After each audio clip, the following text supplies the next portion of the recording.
Kumbang semendung isa ngono bola tak mene sae kanthi sedo kajate to dibuhat siapa mulane mbok kabeh ayo sing padha rukun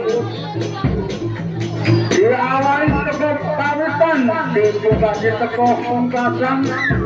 mulut jambane desa lan sak desa kanthi dene rukun sing diketakno sok dibuka ja diganya nemu lan nemu anak putune dak lewat sedulur kabeh kanthi dulur rukun jane orane sing arane kedisitan lan disunatno iso taat manggone wong tuwa iso taat marang agama tapi aja lali tuntunan sedina tulungi kaping 5 mbok iya to mulane mbok tembung Jawa Utarano arek sing mau dikitano ayo bareng-bareng dulu nang budi sing mau kuwasa iya to iso arek sifat kang dewasa kadang ya sampai kali wong loro wajib pilih lan apa sebabnya sinau lan ngaji nek anak putune dhewe ora ngerti sinau lan ngaji ya wong loro sing padha nyanggo rugi mbak rane dina iki minggu sore kaya ngene iki mbak kanthi seneng duwe rukun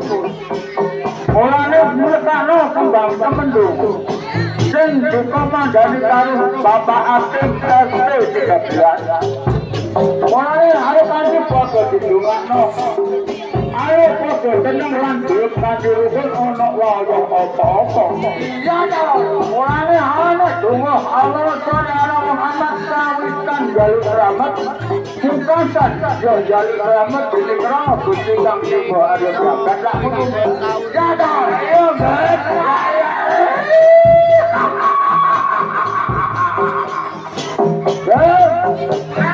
rane dina iki kumbang semendung ditekakno karo sahiwa kaca saiki tak kowe dogon turis tak sentuh teko marep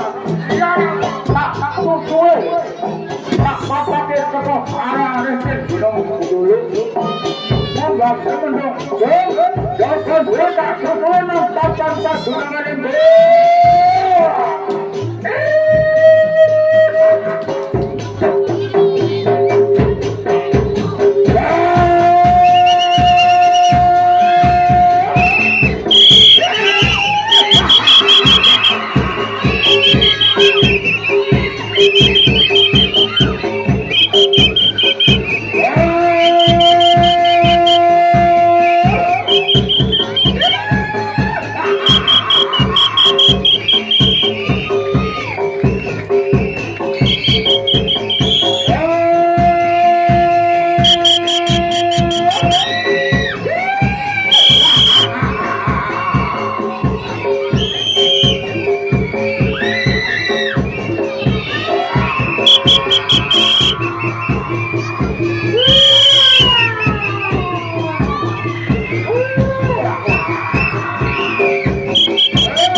dari mari begini.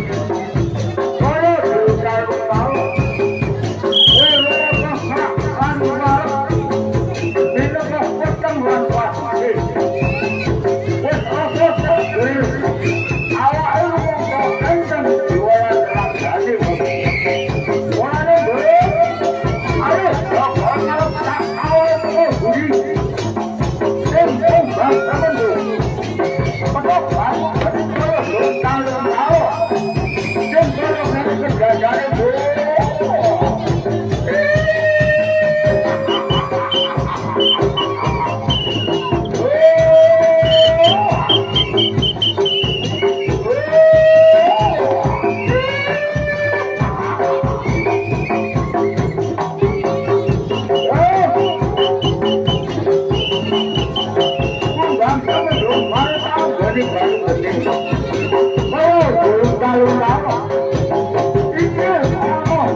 Ayo, ganti dulu. Papa, tak beri kita mau beri papa.